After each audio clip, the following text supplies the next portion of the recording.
take so long to start these things. You don't even tell me that you're starting Welcome it. to episode 13 of After Bedtime with Stevan. Makes it a little harder to cut things out when With you just Stevan jump right in. and Kelsey. the other voice. The better Yeah, we're voice. just jumping in here. Getting started a little late because Kelsey doesn't know how to put the kids to bed.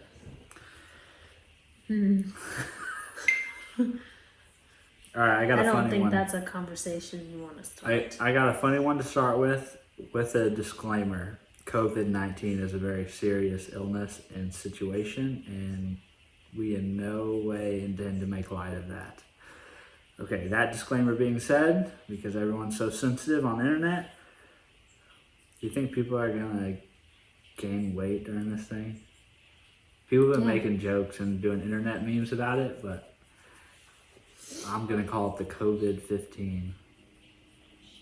You think that's a good one? Sure. It's kind of like the freshman 15. No, I get it. Yeah. I don't think people will gain 15 pounds, but people seem to be just... I mean, there seems you to don't be know if how long this takes. There seems to be a very relatable joke circulating the interwebs about people can't stop eating while they're in their house. They're bored. That's like funny. I saw a TikTok of the guy acting like his brain and then acting like his stomach, and his brain was asking the stomach, like, you good? And the stomach's like, yeah, I'm full. And he's like, and then the brain goes, but I'm bored.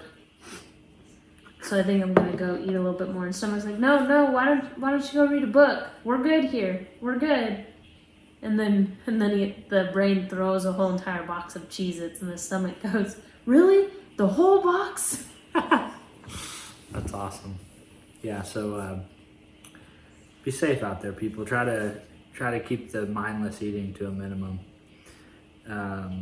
I mean, I can try to be over here saying that. You know, don't do that. Don't put Pop-Tarts don't in your eat, work out, do a new hobby. But here's the thing: I've been a stay-at-home mom before COVID. It's just a slow... The mindless eating is impossible to fight against. It's like just like a slow...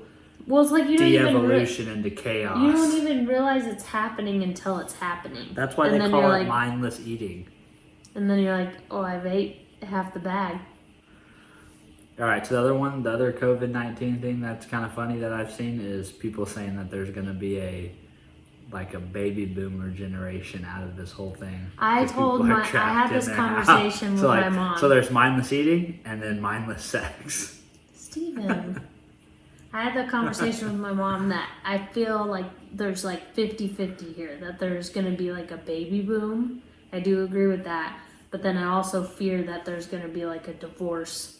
Oh, yeah, because you're like, man, I can't stand this. Yeah, because you've been trapped in a house, maybe even working from home in the house with that person, and then you realize maybe you guys aren't really that compatible in situations, which is sad. I think we've actually been doing really well since the couple days that you've been working from home. Yeah, we've done fine. I don't think we've been arguing any more than normal. I actually, I was talking about this yesterday a little bit, is if you think about it though, I've worked from home for a long time, in the sense that when I was training, with personal training, there's the on the floor stuff, interacting with your clients, coaching a session.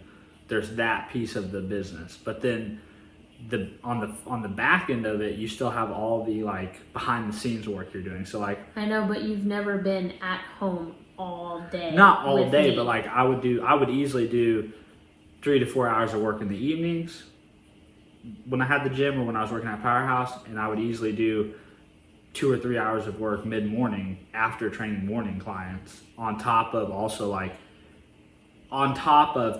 think my generation, it's the same reason why we are very comfortable with an open office environment and working from a laptop, is our entire college education was nothing but mobile work. You did your homework wherever you were, whenever you could, at work, at home. and the Yeah, library. I know, but I'm not just, saying that you can't do the work from home. I'm saying that you have tolerated me and the children but I don't think being at home long periods of I don't time. think I've had to I don't think I've really had to tolerate it though, because I think one of the key things from working from home is like you have to create that space of, if you try to work in the same exact place where your family is trying to live, that's going to be an issue. But like, I'm working out in the garage. If you guys come out there, that's fine. But I still have that space to where, like, if I need to like take a call or be on a meeting or something, I can be like, hey. No, I agree. You know what I mean? You gotta have that. Area. You gotta have that designated area, because if you try to do it all in one, it's just gonna get way too messy, and it's way too it's just, you've got to have at least somewhat of it doesn't have to always be a physical barrier, but you need to have that option, in my opinion. I was more of meaning not really in relation to work at all, just the fact that you're with us 24/7. And no one's tried to escape or run out the house.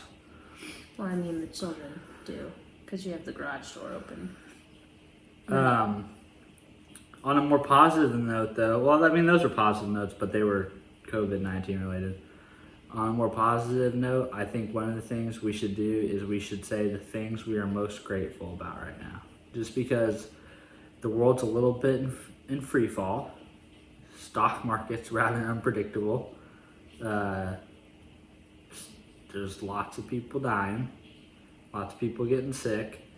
So maybe we just kind of refocus our perspective a little bit and just talk about some things we're grateful for. What are you grateful for, Kelsey Grace? I'm grateful that we're all healthy and that you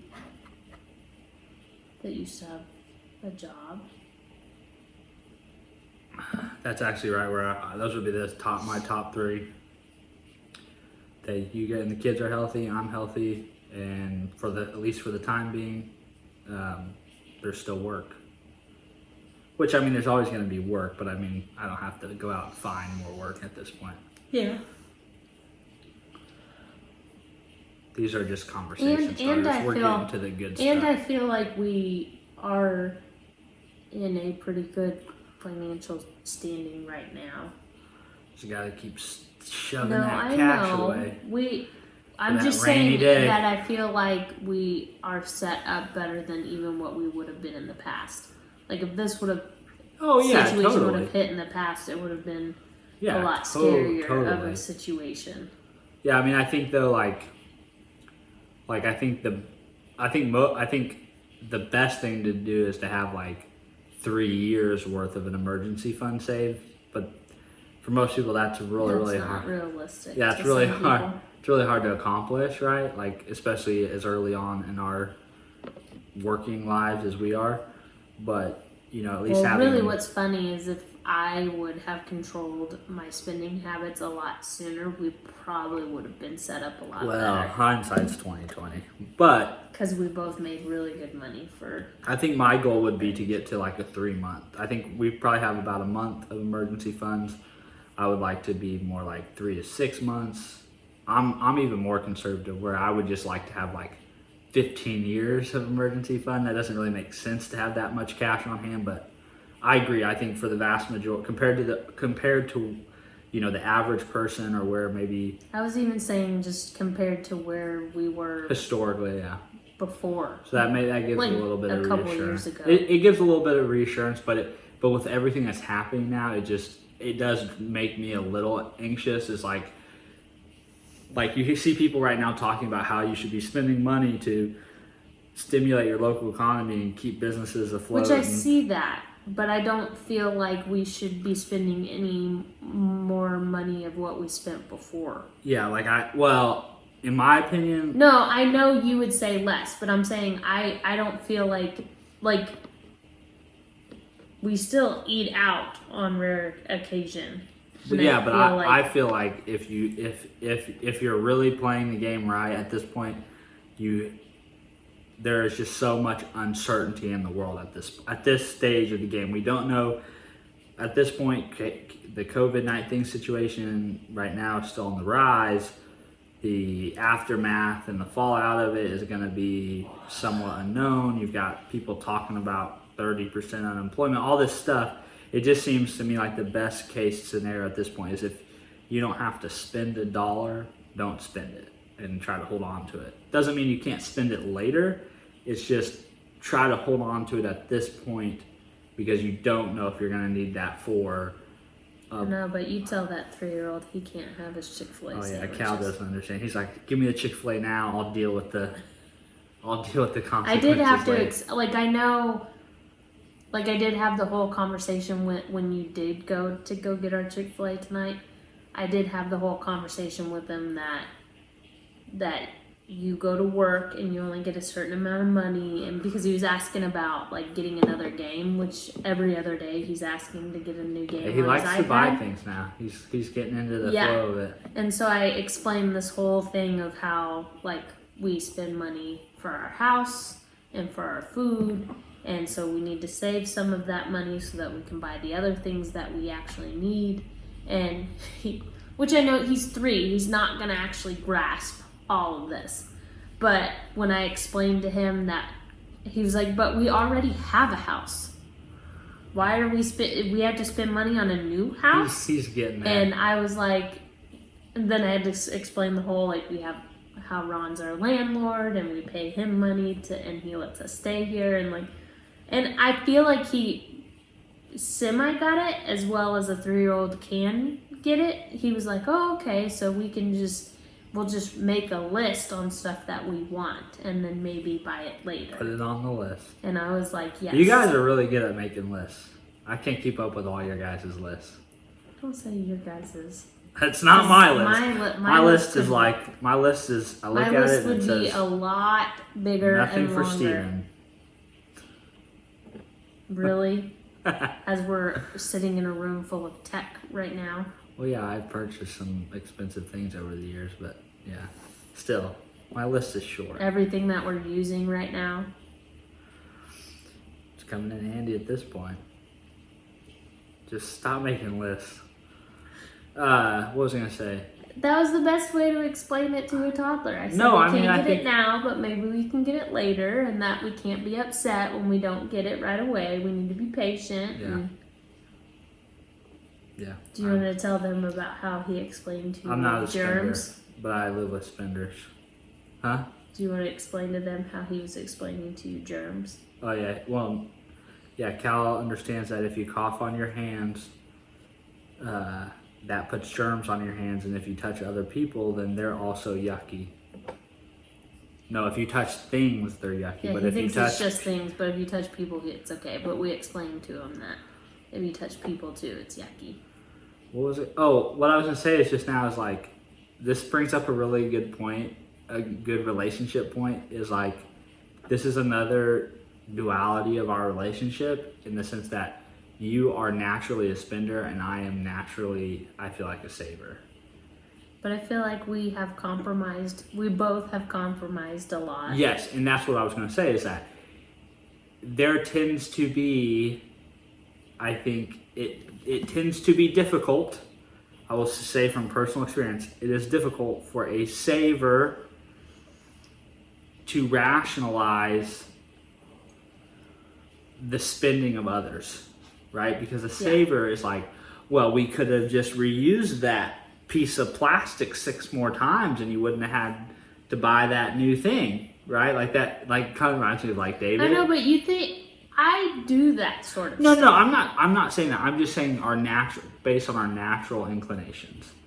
But like David takes it to an extreme, you know, like he's like a saver, like to the X in some ways. In some ways. And I think everybody is like to your point, like I spend money on technology and gadgets and things like that. So we all have our places where we are kind of price or spending insensitive, but just like if I have $20, I'm going to try to hold on to the $20 for as long as I can. You're probably going to find a reason to spend it in the next 24 hours. I would say my weakness is food, is eating out. So I would say that is my biggest spending issue. So I feel like what we've done a good job of is understanding that balance of like, okay, this is what Kelsey's kind of price insensitive to. This is kind of what Stevan is price insensitive to, But I also think that or spending insensitive to. I'm not very skilled at cooking. I'm sure if I was Well, I better think that at it. I don't think that's the case. I think you like the convenience of eating out. And Yes, I like the convenience of it. Yeah, I feel and like the food tastes great. yeah. So I mean, and I think that's okay, and I think that's where we've come to that balance. I think that's the lesson here, or the lesson I've taken away from all this over the years is Oh my god. you can't afford everything. You can afford anything, but you can't afford everything. Meaning that there are things that you like to spend money on. There are things I like to spend money on. There are lots of other things we don't really care a lot about. And so I think we've done a good job over the years is finding, okay, we're going to spend a little bit more here because it gives you a lot of value. I'm going to spend a little bit more here because it brings me a lot of value. But all these other areas we're going to tighten up and we're going to make up the differences. Mm-hmm. I mean, we not to say like, oh, Stevan can just buy a new laptop every day a month or something like that, or you can just eat unlimited amounts of meals out. Yeah. But we've come to an agreement on what is that dollar amount that's we're both okay with. Yeah. And then we'll make up that. But I also see like the stuff that I spend money on tends to be like cheaper things, because then when I actually do go to spend like a lot of money, it's almost like every single, and that's what's funny is because like your things are a lot of money, but it brings you joy and I'm okay with that. But whenever I do go to spend like a lot of money, it actually makes me very uncomfortable. Like so this is so you're telling me that I need to call Chick-fil-A and I need to tell them to raise the price of that chicken sandwich to like $3,000. No, like even if they raised it to like okay, this is an interesting experiment. Like $10. What's the limit that Chick-fil-A could price their food at, and you'd be like, okay, that's not really worth it. Because I think actually I'll take this back. I think I'm less of a saver. I think what I am is like a valuer. Like, yes, if I see value in it, I'll pretty much spend whatever the person's asking. But if I don't see value in it, you're not getting a nickel out of me, you know? Yeah. And that's kind of like and that's why I think sometimes I have to acknowledge that you value things that I don't, and that's okay. That's the lesson I've learned. And not to try to project onto you what I value. Like, oh, why would you spend $100 I know, because when I showed you a painting of Albert Einstein that was like $60, you were like, yes, in like a split second. Yeah, but you would probably like $60 for a painting. I only said yes because we had a gift card. Yeah, but it's the truth. I love it. It's one of my favorite things in our house, which it's amazing and it's awesome. But yeah, if it would have been $60 out of my pocket, I would have been like, no. Now, if it was a Harry Potter painting, hands down, $600, take it. Just figure out what each other values, spend money there, and don't spend it other that's places. the thing that I have been slacking on in my life is I don't have enough Harry Potter stuff. And which, by the way, This is a big dilemma in your life. I broke a Harry Potter mug. Way to go. You know, the one you like to drink out of. Oh yeah, I like that one. It fell on the floor. Yeah, so you can make the spending thing work. If you're a saver and she's a spender, you can make it work. If you're both understanding and willing to compromise. Yeah, you got to be understanding. And I'll admit it. I mean, it was a rough couple years to get us both there. Yeah. Because it was hard for me to understand that $5 every day adds up. Yeah, that's your biggest financial learning has been cash flow. $5. Yes, we can afford that, but we can't afford that until the next 15 days come by. But yeah, I mean, totally.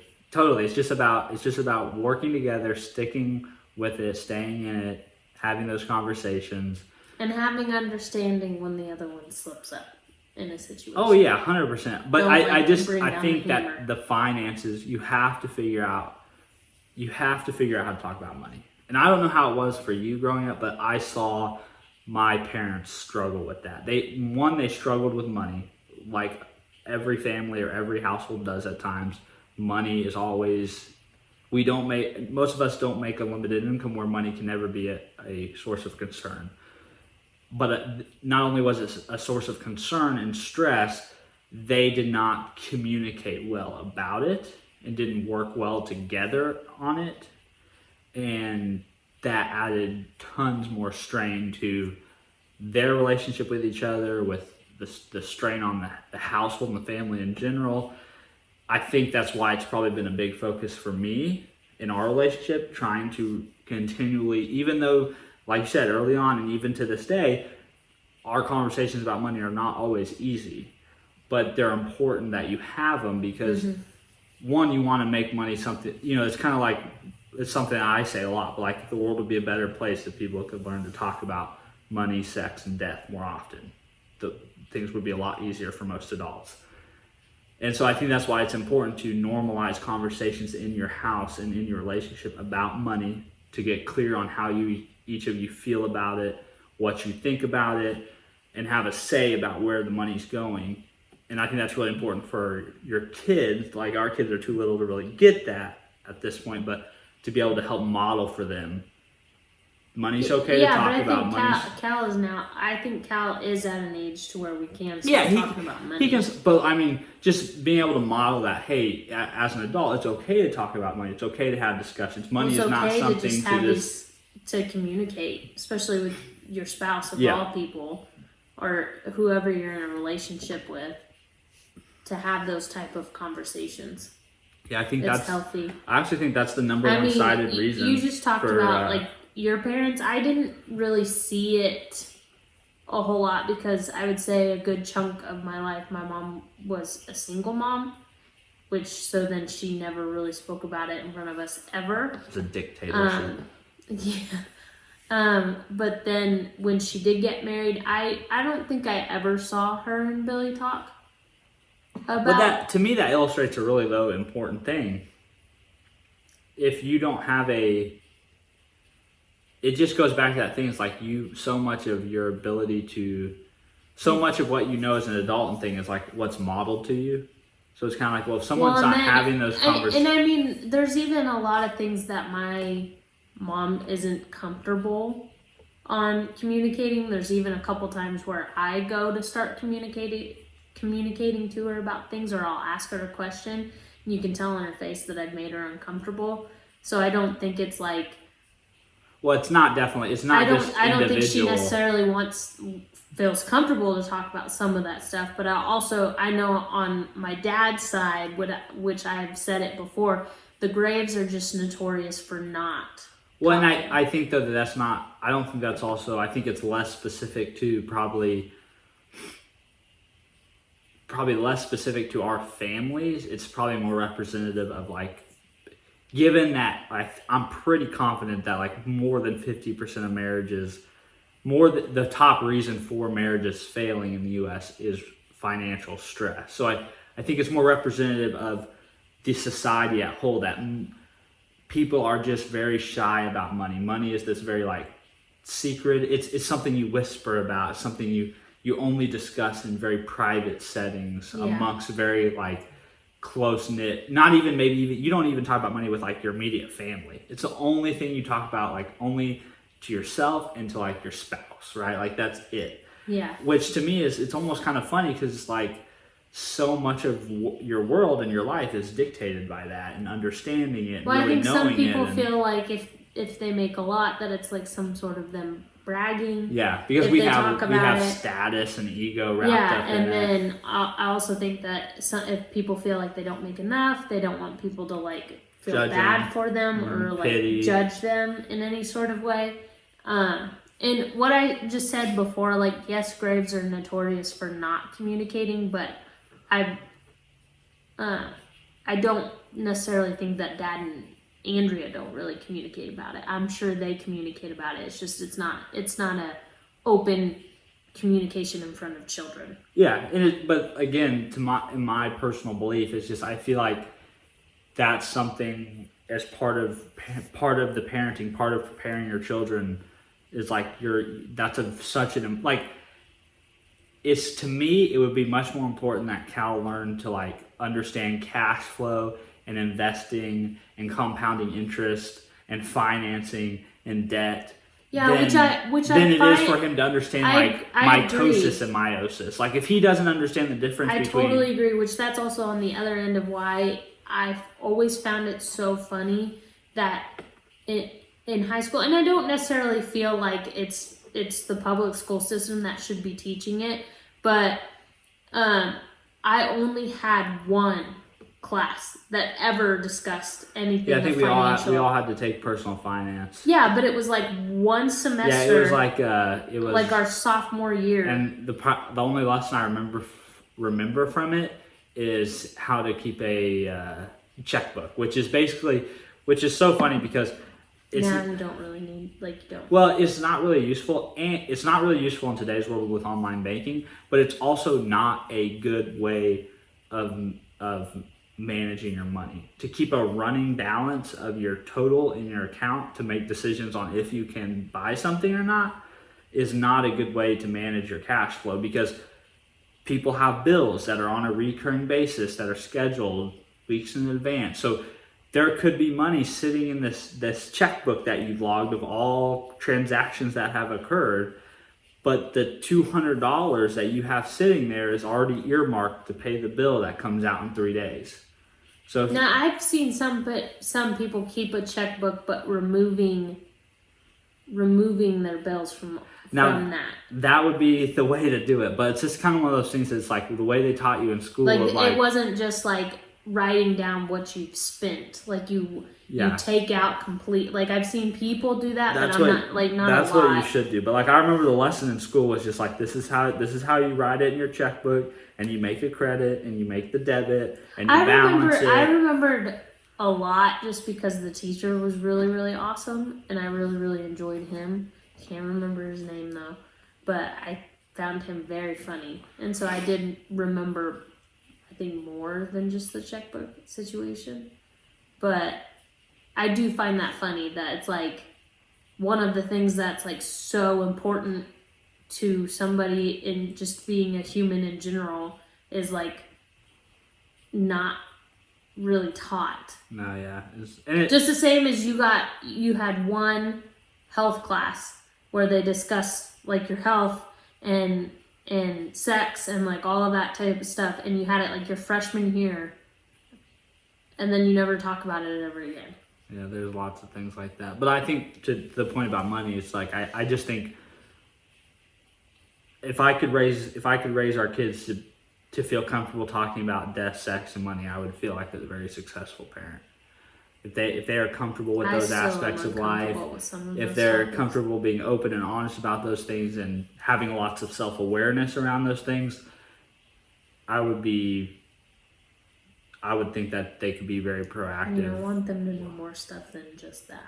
Well, I'm not saying just that. I'm just saying if they have comfortability around those things, I think. I just want them to be comfortable with themselves in general. Yeah, totally. All right, so that's money. Real quick, let's go off topic here and let's talk about something a little bit funny, but very relevant to the memes circulating. The Tiger King. Have you seen The Tiger King, Kelsey? Yeah, I watched it with you, Stevan. No, we didn't watch it together, did we? I watched a couple of them with you, and then you had I to go went back and watched. That tells you how good it was. Kelsey saw like 10 minutes of one episode, and she No, was that's like, not I gotta true. watch I saw this. an entire episode, and then I saw like bits and pieces of other episodes, and I was like, because the story doesn't quite make sense if you don't watch all the episodes. If you haven't seen it, when we're you not see going to ruin it for snippets- you, but No. you should go watch it. Like, you can't just watch one episode because each episode is almost like could be made into a movie itself. It's like the most epic car crash unfolding over like whatever 8 episodes, whatever it is in length. You can't stop watching. It reminds me of the movie The Revenant with Leonardo DiCaprio, which is basically just this long ass movie where this guy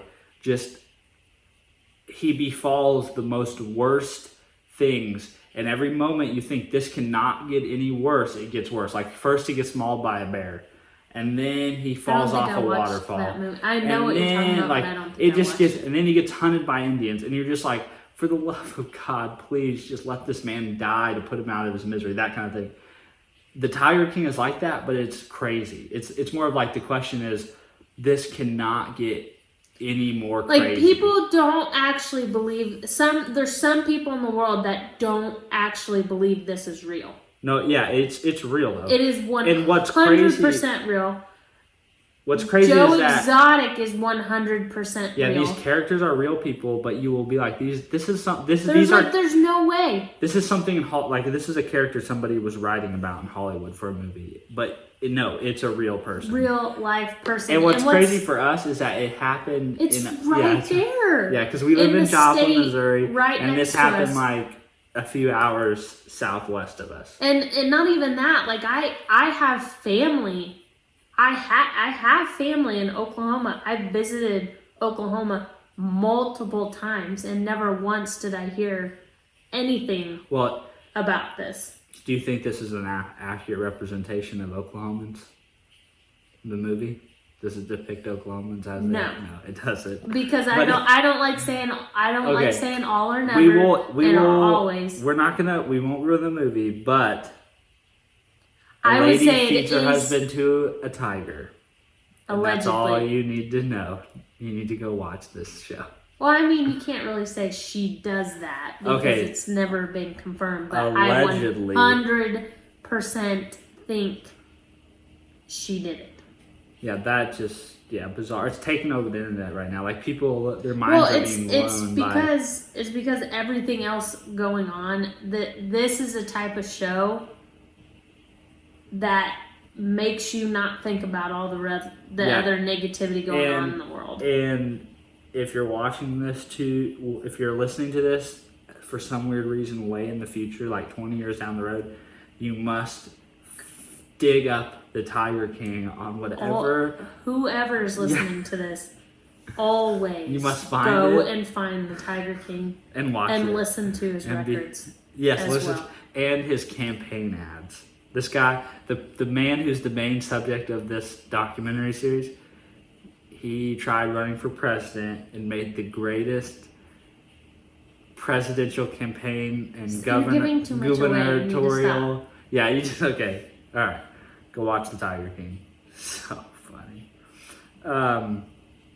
Okay, on that same topic of content consumption or whatever, we talked about watching Love is Blind, and I promise that I tried to watch it. I'm about 20 minutes in. You promised to watch 2 episodes too. It's gonna take me. It's gonna take me at least 3 or 4 months. I still haven't watched all of them yet, because I've been kind of. Because it's not that good. I've been more of a funk of watching things lately, and I do agree. You're in a funk. Like as reality shows go, I do like The Circle more. The Circle grabbed me in like 2 seconds, and I watched the whole entire thing. I think we should just stick with the Jersey Shore. Love the Jersey Shore. Okay, so here's my critique. Never be. We've established your love for the Jersey Shore. I know, but I will never not love them. So here's my critique of Love is Blind so far. It's all engineered. I would be much more into, I want to know, how are these people selected? Because not even that, but they don't even really show the whole grouping of people there. Yeah, it's like, so randomly you see one of the guys in the background and you're like, who the heck is that? So how are these people selected? Like, do they have to complete a personality test, or do they send in like an audition tape? I'm sure it's just the same as every other MTV because at some level you're show. like, okay, these people were picked for certain reasons, for compatibility or something to make this. Or just because it will grab your because the attention way the in show tries to pitch it to you is like it's this science experiment. So it's like, okay, so what was your selection criteria, and were these people picked at random? Is it a representative sample of the U.S. demographic? I mean, not necessarily, because there's like 2 people from Chicago. And Yeah, so I'm skeptical, but I'm gonna try to keep pushing through it. It's taking me about 3 days to get through 20 minutes. We'll see if I do feel like I'll watch the whole entire thing eventually, but I've been like on pause from just I'm watching just gonna things put it in on general. the TV while I play Call of Duty in the background. But that's not actually watching it. I never said how I would watch it. I just said I would watch 2 episodes, right? That's what I said. Yes, you just said you would watch 2 episodes because I didn't want you giving an actual opinion, but you kind of already given an opinion. I'm not gonna. Okay, then I will not give my complete opinion. You already did. All right, let's circle back to something we talked about earlier, but I think it's worth a longer conversation. We talked about working from home, but we talked about it in the context of. I think relationship-wise, we're surviving it. Yeah, we talked about it in that context. This is more of I want to get your feeling on just work from home in general, because I am very, very, very, very, very, very, very, very, very, I'm very pro work from home. I think that more companies should have. Obviously, I understand there are jobs where working from home is not, I guess, feasible or whatever, but in jobs where working from home is feasible or is capable, I think all companies. I think for the most part, office work should be done at a home front. Yeah, I'm I do see having some sort of like work location or something, like for the stuff that you need to go into work for. Like for your job, for instance, Well, no, like you have to do samples. Yeah, there's some stuff at work, but that's like what, you can't really do that at home. That's my point. Is like, I think companies should be more like tech companies are, or what I perceive them to be. Whereas it's much more like, hey, you're an adult. Here's what you need to get done. Well, I mean, that's how you're treated in college. Like here's what you got to get done. Here's your goals. Here's your objectives. You need to accomplish them by whatever the deadline is. And we expect you to be an adult and do what's necessary to get that done. So if that means you need to come into the office and work, great. If that means you can do it and stay home, that's fine too. But you also need to be proactive and reach out if you're needing help or more support or guidance or coaching. That's on you to do that. Your professor doesn't come to you and say, hey, Stevan, do you have everything you need to be successful? You have to go to them but that's also why I feel like the world is slowly changing to it, because college didn't necessarily used to be like that. At one point, college was that you were in a classroom. I'm not saying in our lifetime. Yeah, I can't speak to it, but that's where I feel like work should be more similar to what college is, and I just feel like obviously my parents' time there wasn't like online classes. Like that's no, been but I still feel like in high school, at some level in high school, your teachers are kind of, their performance is tied to you in some way, right? Because of standardized testing and public funding and. But that's also why I feel like that all needs to change. Whereas, like in the college setting, is you're a paying customer, and your professors are going to deliver what you're being paid for, which is for them to provide you with knowledge, right? And that's something that's very different about where I went to school at MSSU versus like Mizzou, where most of the professors at Mizzou are there to do research and to publish and to bring in money for the schools. There's like that saying of publish or perish. So getting time with your professor at one of those big schools is pretty much not going to happen. You're going to be talking to like a graduate assistant or something like that, or you're going to like the counseling aid center where they have tutors and things. Where I went to school at a much smaller university, and the teachers. I went there for a hot minute. Fair enough. And the professors there are paid not only to teach and do some research. Most of them have research projects, but they also have standing office hours to be available for you to schedule time to talk to them about subjects or talk to them about test prep or anything you're struggling with. They make themselves available to you, but it's on you, the student, to seek that out. I see why work should be no different. If I think the problem, I see two problems right now in the work setting why this is tough is because that requires that companies be very proactive and not reactive. That means they have to have a plan, they have to set goals, they have to run a timeline, and that takes deep work and preparation, and which sometimes is more work than just being reactive. And when crap happens, then you deal with it and then you assign people work. Yeah, but I feel like with everything going on, it's kind of made people like they are having to be proactive now, and kind of a little bit of proactive and reactive all at the same time. Well, that's because it's kind of just been dropped upon them. Yeah, that they are definitely reacting, but I think that's why I wanted to bring this up was I think this may be a really good opportunity for companies to look at how work from home actually does fit into their company where they think it may not have before, right? Not only from a operational perspective, meaning a way that it helps the business, but think of it also from a way to provide additional benefits to your employee, right? I personally would be willing to trade compensation for some of that flexibility.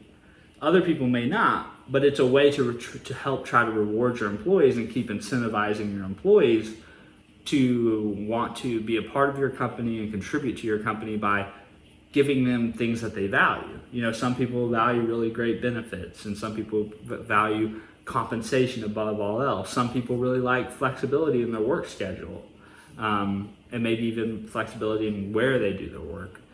So I'm hoping that I kind of hoped through, even though it's terrible what's all going on, I do feel like there is some sort of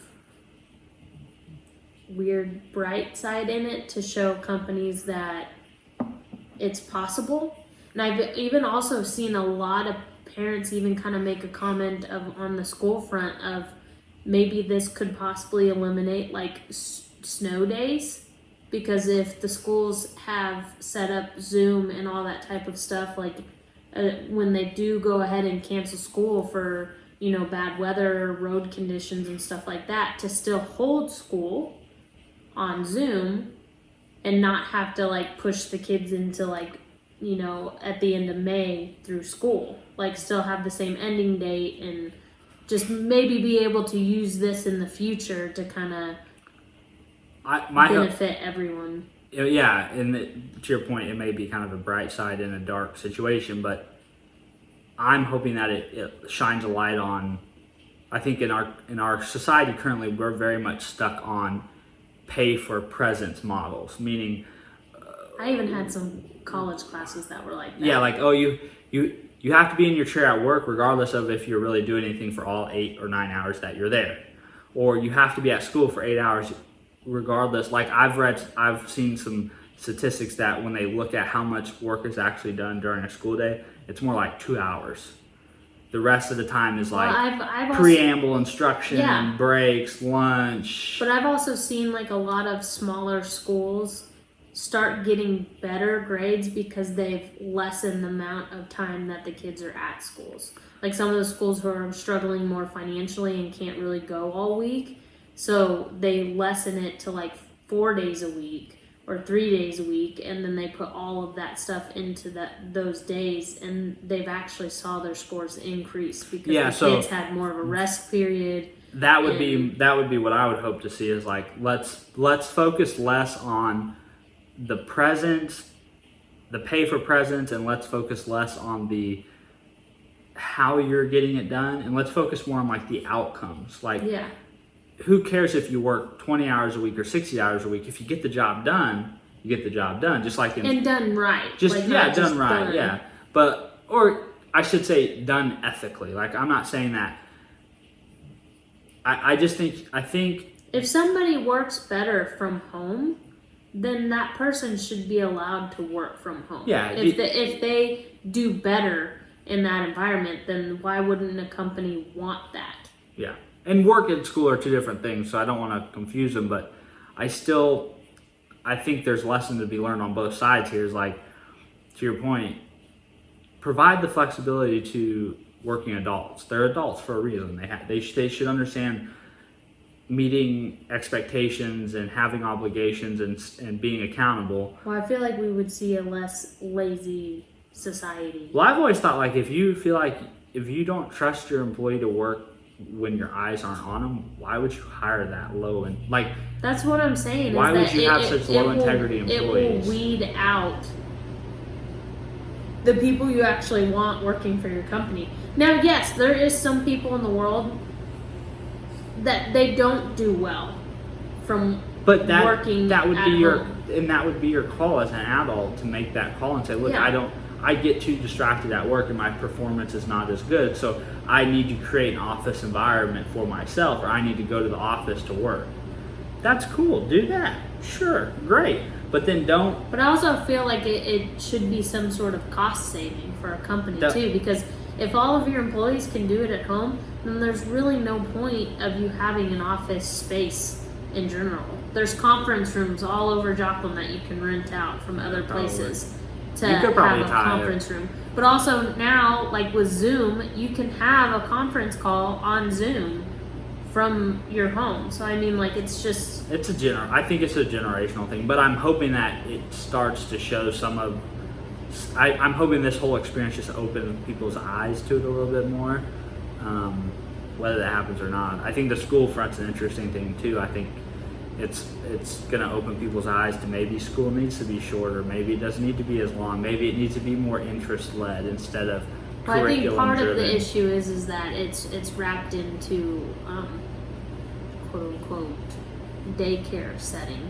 Correct. A lot of it's very interesting how, because that's been kind of the 50-50 shot, at least from what I've seen here locally, is that like half of the parents are like angry about all of this because either they don't have proper access to be able to get on Zoom or something like that, but like literally it's half and half. Like half the group is like all for it, and then the other half is upset.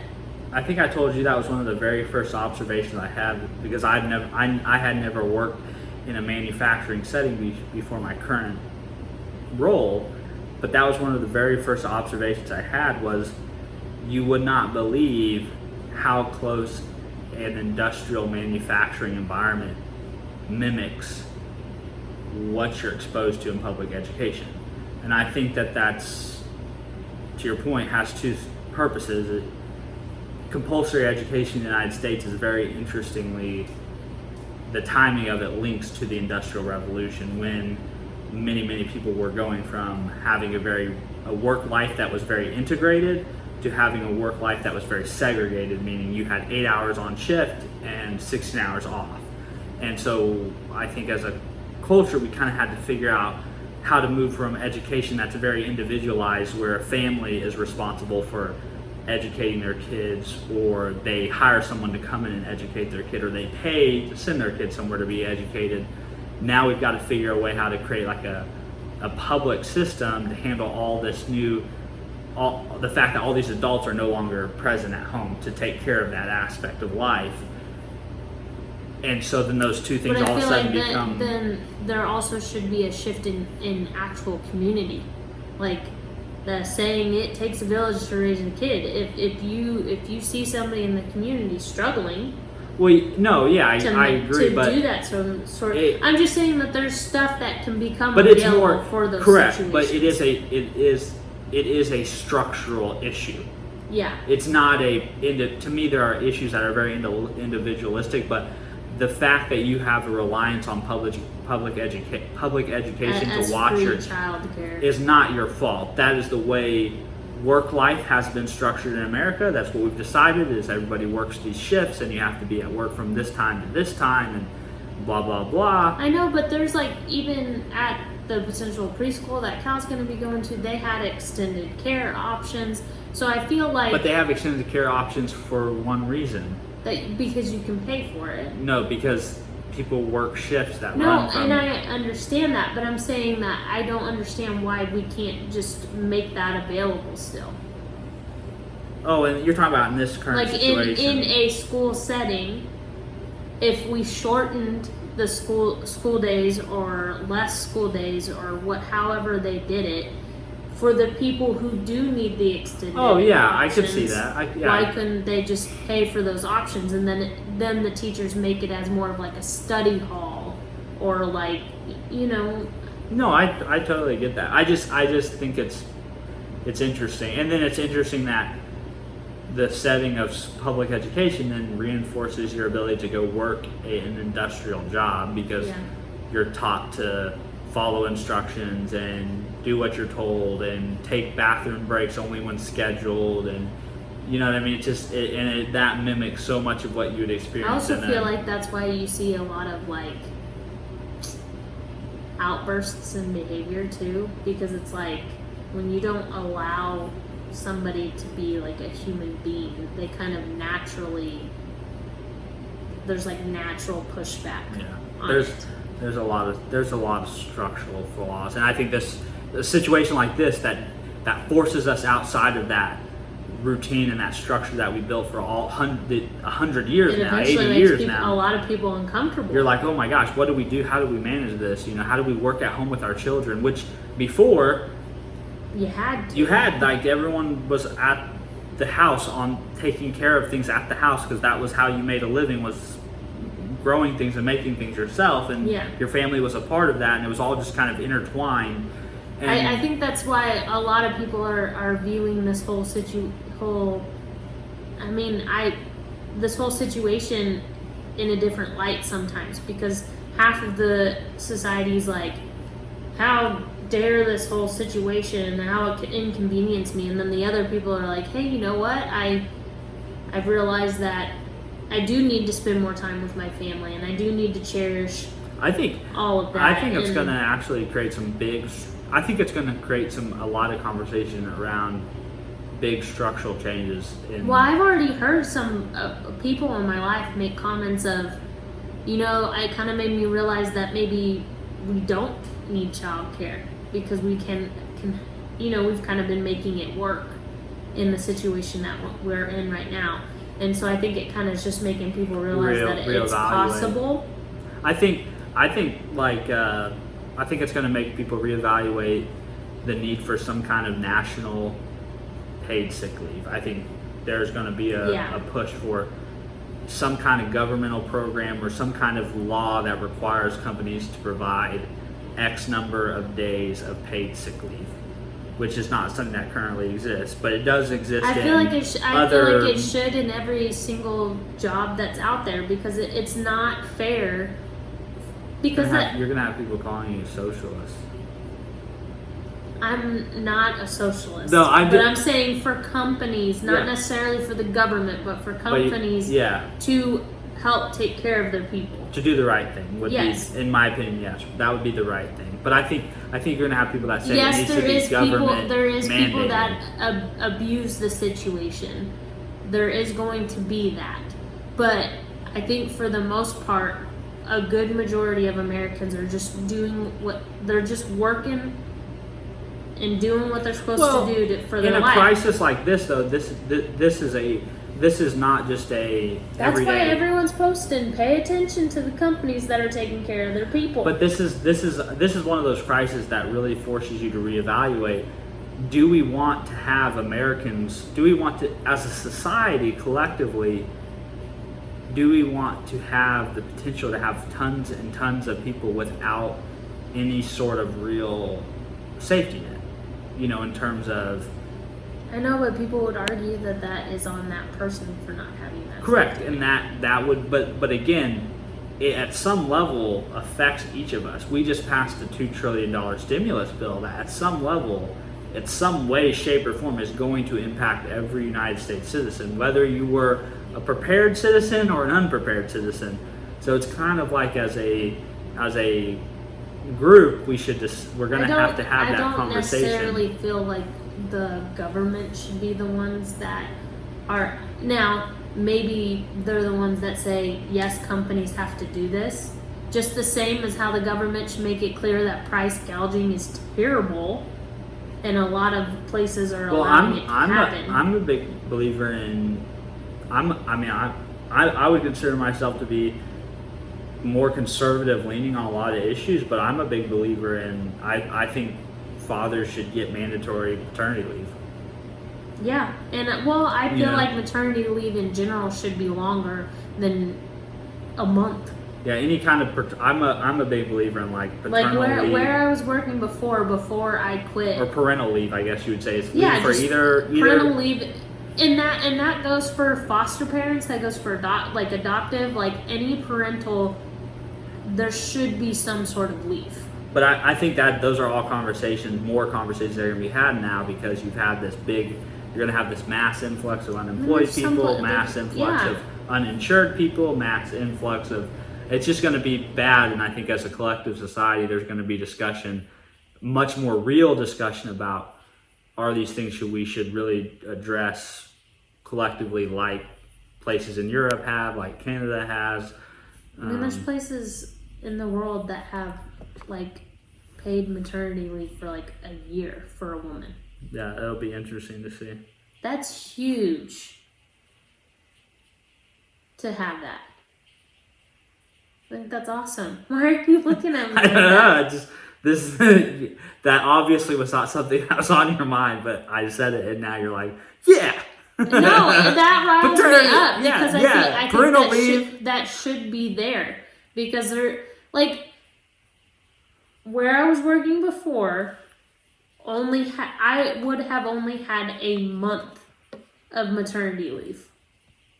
Could you imagine going and taking talent into a daycare setting at a month? The same proponents of your argument, there's going to be people on the other side of your argument that say that's fine. If you want to have parental leave, that's fine. Then you just need to prepare for that yourself. Save the money, take time off from your job, or leave your job, and then go back and get your job. There's going to be people that are like, sorry, why is that a business's problem that you want to have a kid? I'm not saying give me a year. No, I'm saying more than a month. But it's not about how much time. It's still the logic. No, I get where people are coming from, but I'm just saying, after somebody has a baby, physically and mentally, they need to recover from that. Yeah. But as a collective. And then also, I personally don't think it is safe to send a baby to daycare at a month old. Well, it's your problem for having a baby. You shouldn't have a baby. Take care of it yourself. Okay, final point of discussion for this episode. Even though we're already at like an hour. We're gonna do it. I think that all this that we're talking about, the whole pandemic situation, is kind of interesting for marriages or relationships of our generation, because it's probably the real adversity that we're going to face, right? Like, the last big world event like this would have been the Great Recession of 2008, 2009. The one before that would have probably been 9/11, or the wars in Afghanistan or Iraq. Before that, it's just, so it's but locally we had the tornadoes. The tornado. Yeah, I definitely think that's one, but it wasn't global. No, right? I said locally. But I think this is going to be very interesting, because it's going to be the first time a lot of marriages are kind of battle tested, right? Like, things are going to go to ground. You're going to have to figure out your monies. There's going to be stress. There's going to be anxiety. It's just battle tested for us as adults. As adults, yeah, you've our generation as adults, and we're going to have to figure out how to navigate this, I think, and it's going to be interesting. I don't know. I find it, like Gary Vee talks about how he's how's he put it? He's a wartime CEO. Like, when he's at his best, when he believes he's at his best, when shit hits the fan and the world is melting down, that's when he's at his best, and he will weather it and come out on the other side. Whereas he feels like a lot of other CEOs are are gonna fail. I mean, we're watching it right now. And so I think it's gonna be interesting because that's my point of people saying, pay attention to the companies right now. What the companies that you think are taking care of people? Well, it kind of shows you those CEOs and those owners' true intentions of the situation. They're just bad business people that didn't but that's save what I'm enough saying. of their monies to cover bad. That goes along the lines as well. Do you Prepared. really want to put your money towards this person who's not really a good person in general, or they obviously are just not a very good business owner either? Yeah. So yeah, tough times Well, and ahead. I also think that in general, this is going to show people that living paycheck to paycheck isn't going to work. True that. Yeah, it's if your plan is to prepare for bad times when the bad times arrive, it's too late. All right, you're way too late. That's why, if you're a Game of Thrones nerds, that's why you would understand the Starks, because winter's coming. Winter's here, right? This is what they were talking about. That's why I would say that it would be the statement of winter's here. No, yeah, that's what I mean. That's why the Starks are so great, is because no matter how good summer is, how good things are going, the economy's booming, the Starks always remember winter's coming, right? They're always preparing for it. I feel like that's some nerd wisdom. It's some nerd wisdom. Yeah, that's applicable to the real world. That's like, be like a Stark. But I was going to say something But that's probably inappropriate. What were you going to say? Nothing? You're not going to say it? I don't feel comfortable saying it. Okay, don't say it then. We'll just leave us on a cliffhanger. Anyways, that was my last thing. I find it interesting. I wanted to point that out. I think that this is going to be a trying year or two ahead of us, rather unexpected. And it'll be interesting to see whether a lot of us use it for our betterment or not. So, anything else? All right, we're an episode behind, so You'll hear from us in a couple days. all right, see you guys later. Good night.